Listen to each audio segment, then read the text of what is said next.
Apocalipse de Pedro. Estando o Salvador sentado no templo, no 300º ano, a contar da data da fundação e no mês da edificação das 10 colunas, e satisfeito pelo número de almas viventes, ele, a grandeza incontaminada, me disse: Pedro, bem-aventurados os que são filhos do Pai que está no céu, os que provêm da vida e aos quais ele desvelou a vida por meu intermédio.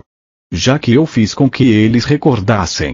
Eles são edificados sobre sólidos alicerces, para que ouçam a minha palavra e distingam as palavras da injustiça e da transgressão da lei das palavras da justiça. Com efeito, eles provêm do alto, de toda a palavra da plenitude da verdade, foram graciosamente iluminados por aquele que é procurado sem ser encontrado, pelas potestades, aquele que não foi mencionado por qualquer geração de profetas. Ele apareceu então entre eles, abertamente, apareceu naquele que é filho do homem, que se eleva para além dos céus, para temor dos homens que amam os bens deste mundo. Mas tu, Pedro, sê forte.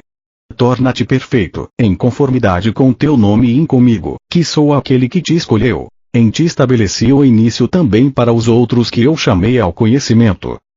Por conseguinte, sê forte, imitando a justiça daquele que te chamou.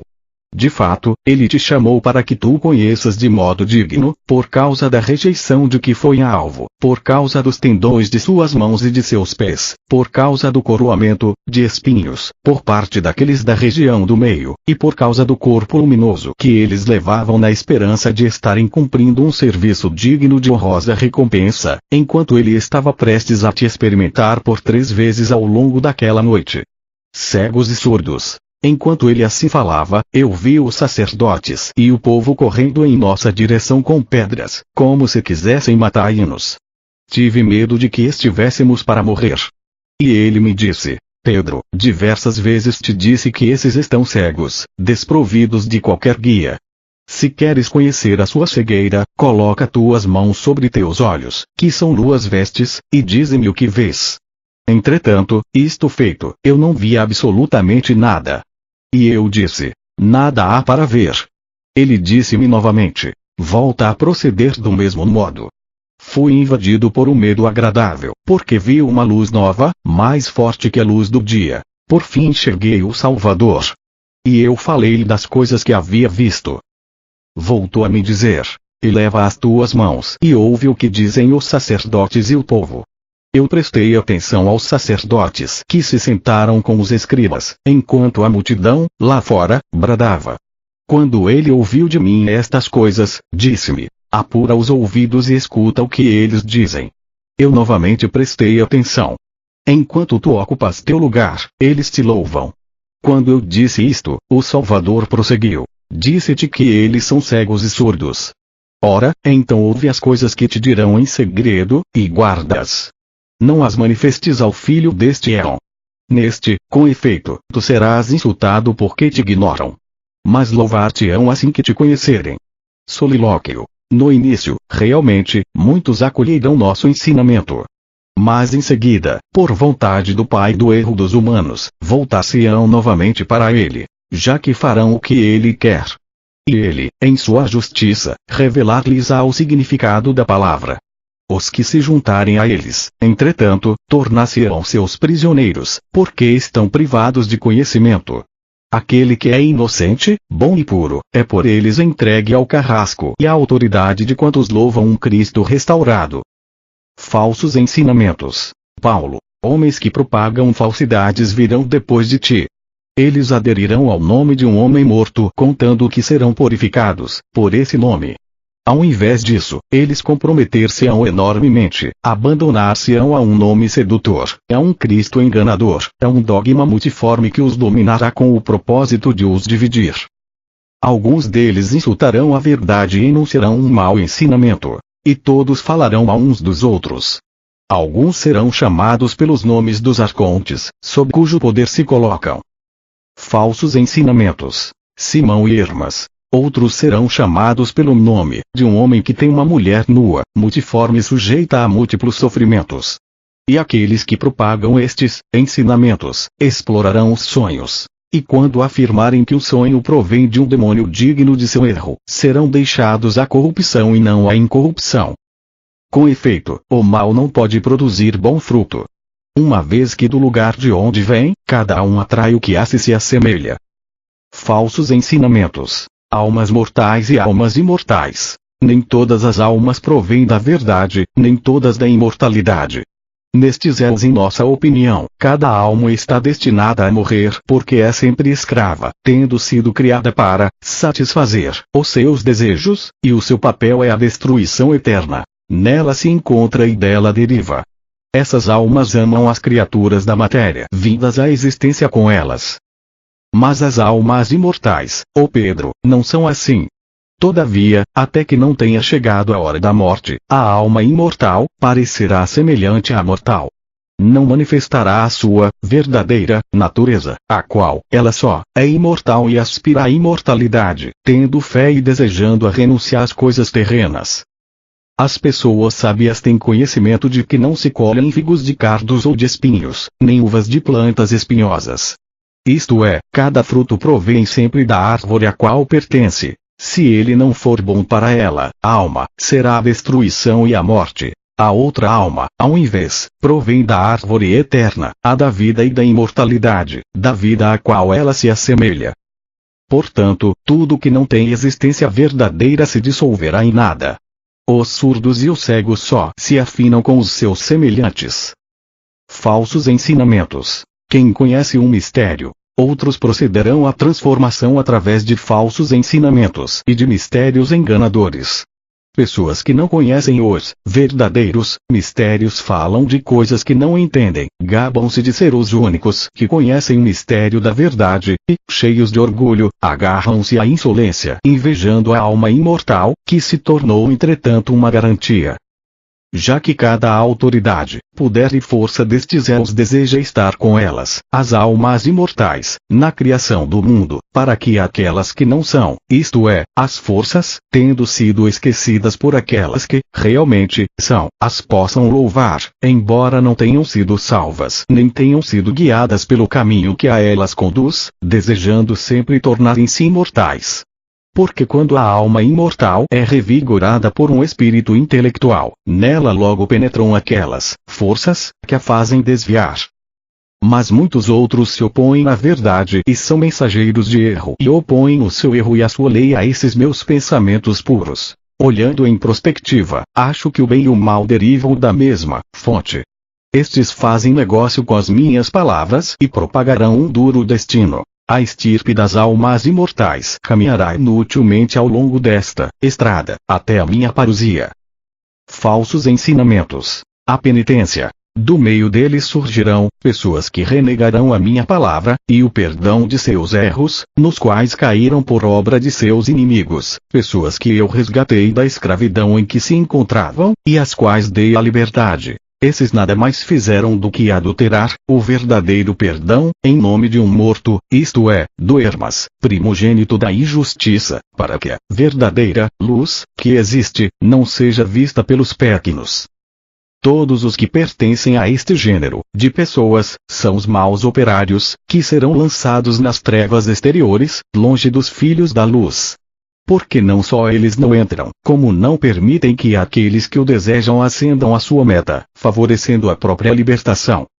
Falsos ensinamentos. Falsa irmandade. Outros, ainda, de entre eles, encontrando-se no meio do sofrimento, creem poder levar a bom termo a norma da sabedoria da verdadeira irmandade, realmente existente. Esta é a união de espírito entre os que provêm da mesma raiz, nutria comunhão da qual transparecerão as núpcias da incorruptibilidade. No lugar desta, entre aqueles surgirá, como se de uma imitação se tratasse, alguma coisa de um gênero semelhante, a geração da irmandade. Estes são os que oprimem os irmãos dizendo, por intermédio disto, ou seja a irmandade, o nosso Deus oferece a sua misericórdia, porque é, só, por meio disto que ele dará a salvação. Com isto, simulando conhecerem o castigo estabelecido contra aqueles que apenas concordam com os que agiram assim em relação aos pequenos, aqueles que concordam com os que viram os pequenos serem feitos prisioneiros. Falsos ensinamentos. Bispos e diáconos. Mas haverá ainda outros, entre os que não pertencem ao nosso número, que se chamarão bispos e também diáconos, como se tivessem recebido de Deus a plena autoridade.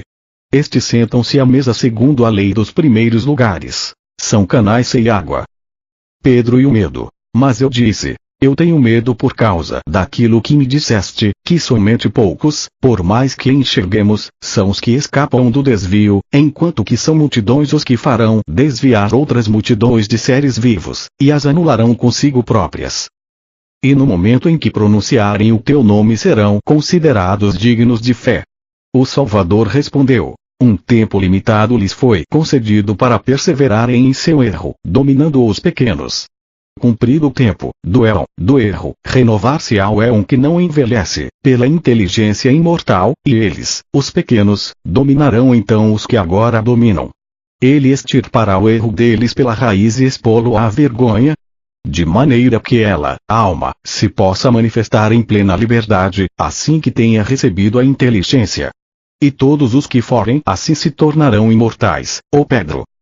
A grande revelação. Vem, pois, caminhemos no sentido do cumprimento da vontade do Pai imortal. Eis, com efeito, que carregarão a sentença pronunciada contra mim, e cairão em desgraça. Quanto a mim, Pedro, não podem nem de leve tocar-me. Mas tu, Pedro, te encontrarás no meio deles. Não temas, porém, pela tua vida. A inteligência deles será limitada, porque o invisível se opôs a eles. Enquanto me dizia estas coisas eu vi ser agarrado por eles e eu disse: que vejo, Senhor?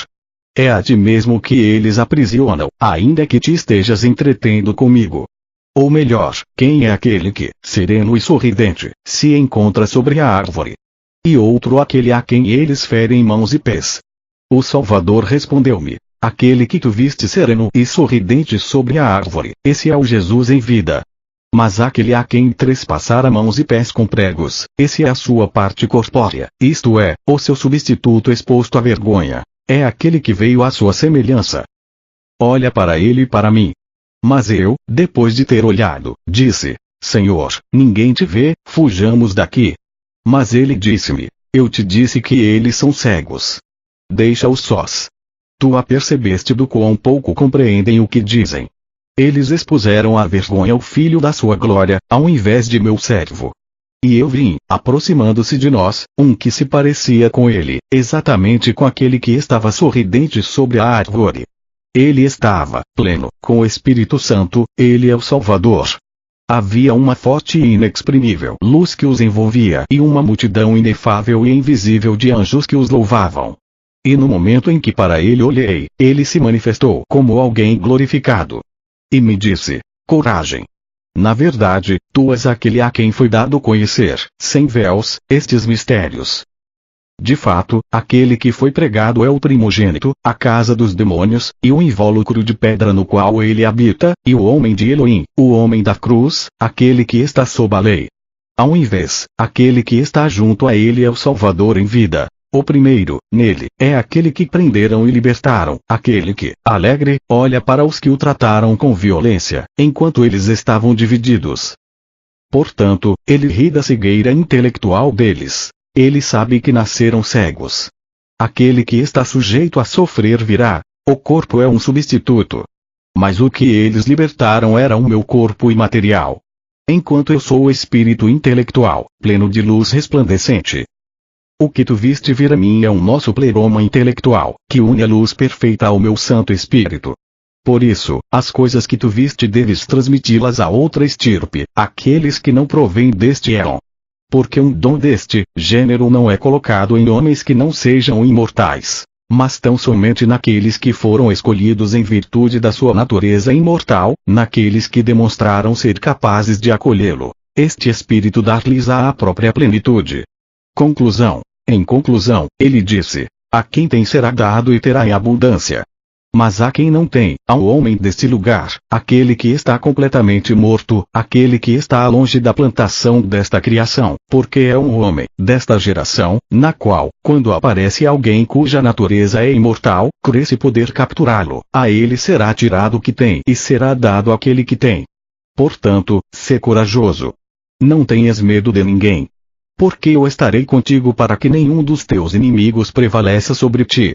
A paz esteja contigo. Sê forte.